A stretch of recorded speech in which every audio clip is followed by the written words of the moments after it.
반갑습니다. 붓다의 복과 지혜입니다. 세상은 겉모습으로 판단하고 출신으로 사람을 가르려 하지만 부처님께서는 늘 그 마음의 향기와 지혜의 등불을 보셨습니다. 오늘 이 시간 신라의 작은 마을 모량리에서 태어나 생불이라 불리운 한 스님의 이야기를 통해 진리와 인연이 어떻게 시대를 넘어 이어지는지를 함께 되새겨보고자 합니다. 외면당한 진실, 잊혀진 고승의 발자취를 따라가며 부처님의 참된 가르침을 다시 한번 마음에 새겨봅니다. 가장 낮은 자리에 핀 연꽃. 옛날 신라모량리의 한 마을에 어린 시절부터 가난하고 천대받던 한 소년이 있었습니다. 사람들은 그가 어디서 태어났는지를 이유로 가까이 하지 않았고 그의 재능도 성품도 알아보려 하지 않았습니다. 하지만 그 소년은 늘 절에 들러 스님의 설법을 귀담아 듣고 남몰래 부처님의 가르침을 필사하며 배움을 이어갔습니다. 하루는 마을에 찾아온 한 노승이 마을 사람들에게 물었습니다. 자, 그럼 모량리 출신은 절대 벼슬을 주지 말아라. 그 여정을 함께 해볼까요? 이 마을에 부처님 법을 따르며 사는 이는 누구요?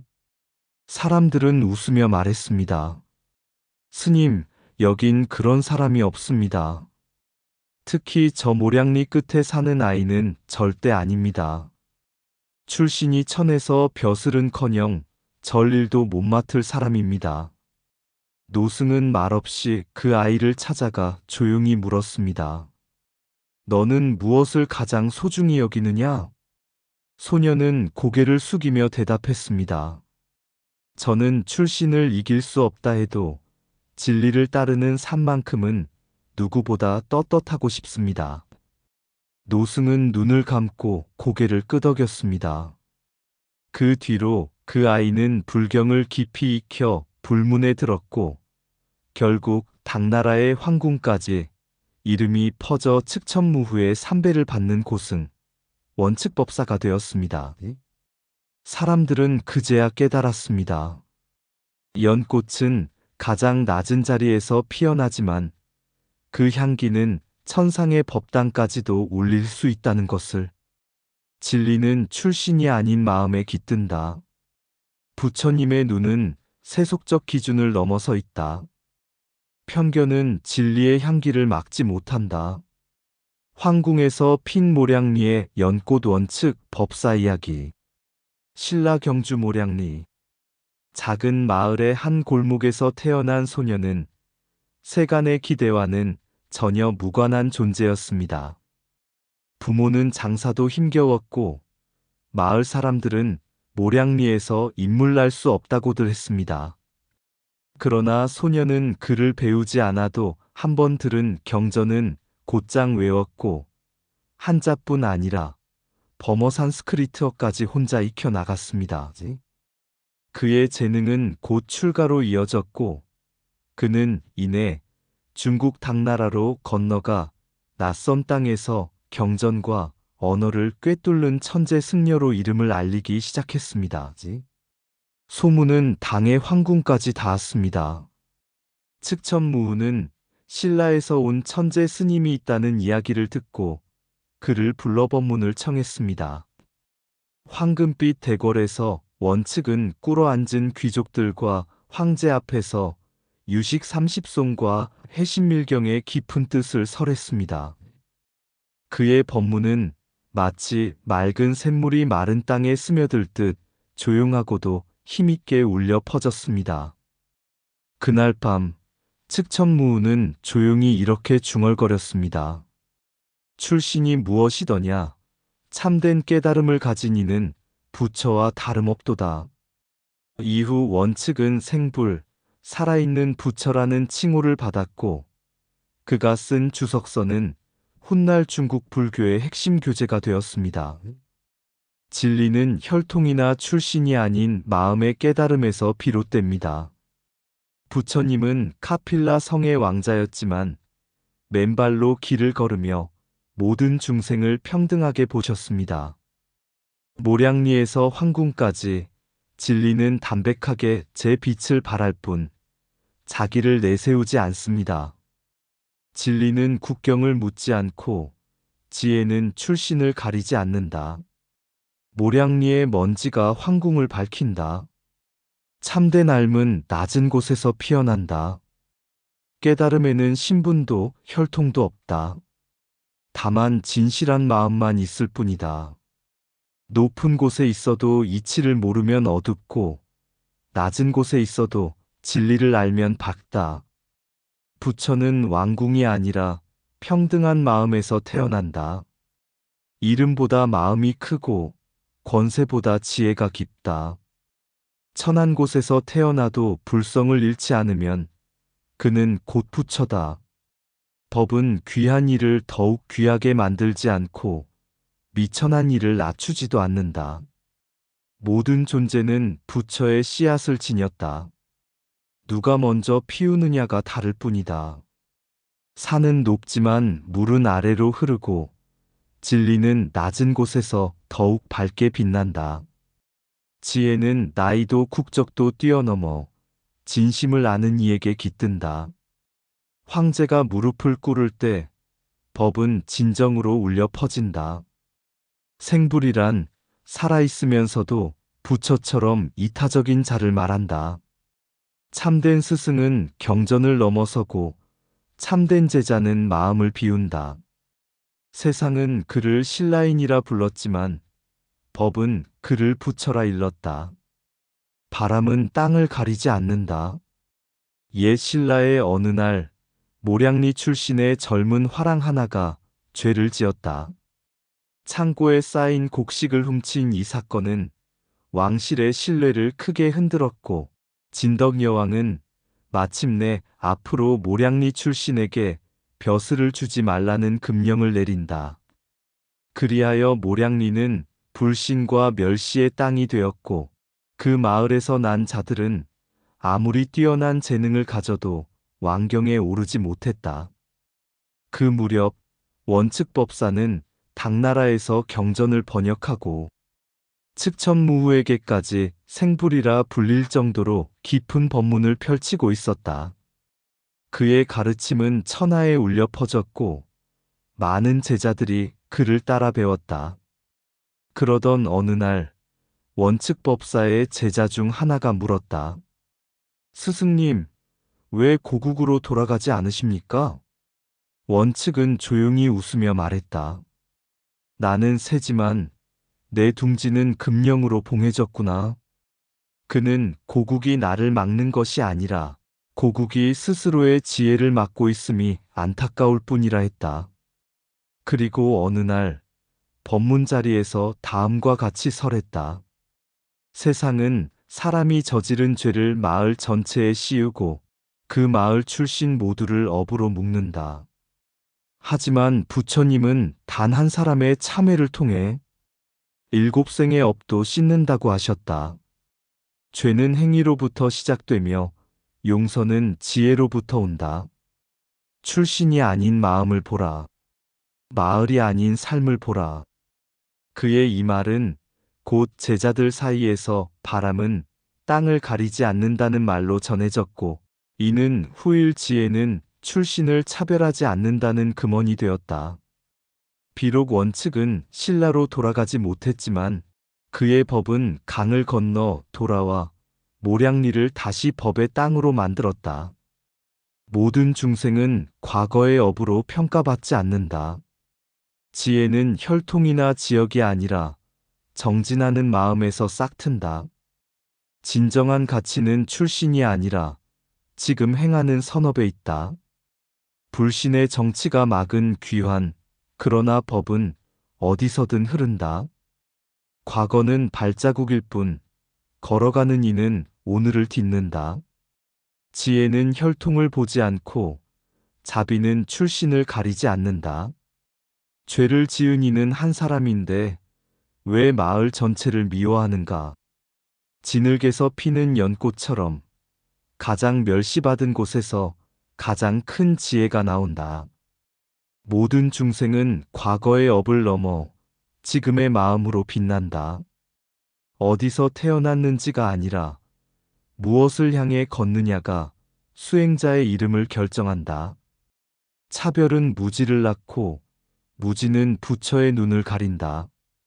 한 사람의 어리석음으로 모든 이의 길을 막는 것은 어두운 등불 하나로 하늘을 덮는 것과 같다.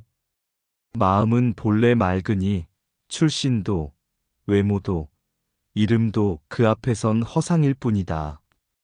편견은 문을 닫고 지혜는 길을 연다. 탐진치는 자기 안에 있는 것이지 마을의 이름에 있지 않다. 스승은 마을이 낳는 것이 아니라 진리가 낳는다. 생불이라 불린 이는 버림받은 땅에서 태어났음을 잊지 말라. 출신을 탓하는 이는 마음을 보지 못하고 마음을 보는 이는 출신을 묻지 않는다.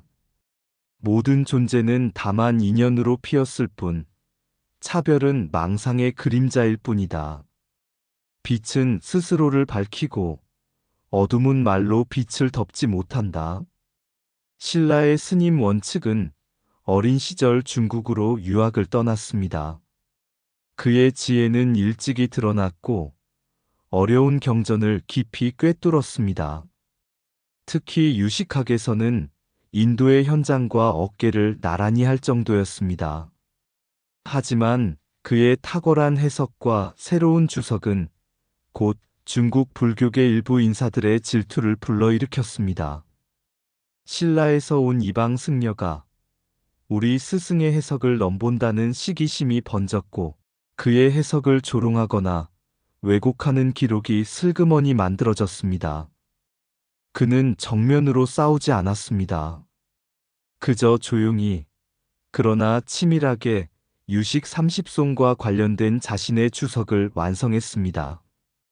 그 글은 후대의 혜성처럼 나타난 유식의 진리로 평가받게 됩니다. 당시 중국의 황후 측천무후는 그를 불러 법문을 들었고 감동하여 이렇게 말했습니다. 이 사람은 생불이 아니고서야 어찌 이와 같은 법을 설하겠는가. 그를 비방하던 자들의 목소리는 시간이 지나며 조용히 사라졌고 오히려 그의 진심을 기억한 이들이 그의 삶을 기록한 송고승전은 이렇게 남깁니다. 그는 분열을 꾀한 적도 다툼을 만든 적도 없다. 단지 법을 지켰을 뿐이다. 부처님은 법구경에서 이렇게 말씀하셨습니다. 진리는 바람과 같아서 잡으려는 손에는 머무르지 않고 조용한 마음에 머문다. 원칙은 자신의 명예나 승부에 연연하지 않고 오직 법의 진실만을 따랐습니다. 그는 말로 자신을 방어하지 않았지만 진실은 스스로 증명되었습니다. 진리는 결국 시간이 증명합니다. 질투와 왜곡은 일시적이지만 진정한 지혜는 영원히 빛납니다. 누군가 당신을 오해하거나 조롱하더라도 말로 싸우기보다는 행동과 진실로 보여주는 것이 부처님의 길입니다. 진리는 말로 다투는 자가 아닌 묵묵히 실천하는 자의 가슴에 머문다. 시기심은 잠시 진실을 가릴 수 있으나 시간이 그것을 걷어낸다. 법은 스스로를 증명하니 억지로 드러낼 필요가 없다. 거짓의 소문은 바람 같고 참된 공덕은 산과 같다. 자신을 변호하려 하지 마라. 진실은 변호가 아닌 침묵으로 완성된다. 이름은 지워질 수 있어도 지혜는 지워지지 않는다. 부처는 사람을 따르지 않고 법을 따른다. 타인의 칭찬은 꽃에 불과하고 진실한 지혜는 뿌리다다. 사람의 입은 법을 비틀 수 있어도 하늘은 침묵 속 진리를 지킨다. 세상이 그를 외면해도 진리는 그를 기억한다. 허위는 기록될 수 있어도 진리는 심장에 새겨진다. 어리석은 이는 말로 이기려 하고 지혜로운 이는 침묵으로 이긴다. 공덕은 보이지 않는 곳에서 자라나 천년 후 꽃을 피운다. 질투는 진리를 이기지 못하고 진리는 끝내 존경을 부른다. 다만 그 자리에 서 있기만 하면 된다. 질투 속에서도 꺾이지 않은 지혜 원칙 법사 이야기. 중국 당나라 불교가 찬란하게 꽃피던 시절, 그 한복판에 한 신라인이 있었다. 그는 모량리 출신의 원칙 법사, 어린 시절 중국에 건너가 경전과 언어에 천재적인 통달을 보였다. 측천무후조차 그를 생불이라 부르며 극진히 예우했다. 대궐에 초청되어 법을 설한 이 신라 스님은 한 나라의 왕조도 감동시킬 만큼 깊은 지혜를 지녔다. 그러나 그의 탁월함은 당나라 불교계의 질투를 불렀다. 특히 현장 3장의 문화제자들은 자신들과 다른 해석을 내놓는 원칙의 주석을 시기했고, 그의 이름을 지우려는 왜곡된 기록을 남기기까지 했다. 하지만 진리는 흐려지지 않는다. 송나라 때 고승들은 그는 진정한 법의 사람이었다고 증언했고, 측천무후는 끝까지 원칙을 부처와 같은 자로 공경했다. 그의 책과 가르침은 후대 티베트와 고려 불교에까지 이어졌으며 오늘날까지도 유식하게 큰 줄기로 전해지고 있다. 부처님의 참뜻이 우리에게 들려주는 마지막 한마디. 진리는 다투지 않으며 다툼 속에서도 망가지지 않는다. 원칙 법사는 말로 싸우지 않았다. 스스로 해명하려 애쓰지 않았다. 그는 오직 법을 공부하고 가르치고 실천했을 뿐이다. 부처님은 말씀하셨다. 연꽃은 진흙 속에서도 피어난다. 그 꽃잎은 더럽혀지지 않는다. 원칙은 연꽃이었다. 질투라는 진흙 속에서도 향기를 잃지 않았다. 우리 역시 그렇게 살아가야 하지 않겠는가? 세상의 시선에 휘둘리지 말고 진실과 지혜의 길을 조용히, 그러나 우직하게 걸어가야 하지 않겠는가? 그 길 위에 부처님의 뜻이 있다. 연꽃 속 진리 원칙 법사를 생각하며 진흙 속에 피어난 연꽃 한 송이, 바람은 흔들어도 뿌리 깊어 흔들리지 않네. 바람이 불면 질투는 소용돌이치고 그 속에서 진실은 숨죽여 울지만 진리는 결코 사라지지 않는다. 어둠 속에서도 빛나는 지혜, 말보다 행함으로 말하는 그대여. 그대는 생불, 살아있는 부처이니라. 시기와 음에는 세월의 강에 씻기고 고요한 물결 위에 온전히 비친 달빛처럼 그대의 가르침은 오랜 시간 길이 빛나리라. 부처님은 말씀하셨네. 진리는 다투지 않고 다툼 속에서도 온전히 남는다. 진흙 속에서도 꽃은 향기롭게 피어난다. 우리도 그리하여 속세의 바람에 흔들리지 않고 마음의 연꽃을 피워내야 하리라. 이상 붓다의 복과 지혜였습니다. 오늘도 복지구족한 날 되세요. 구독과 좋아요는 붓다의 복과 지혜를 밝히는 큰 자비의 등불이 됩니다.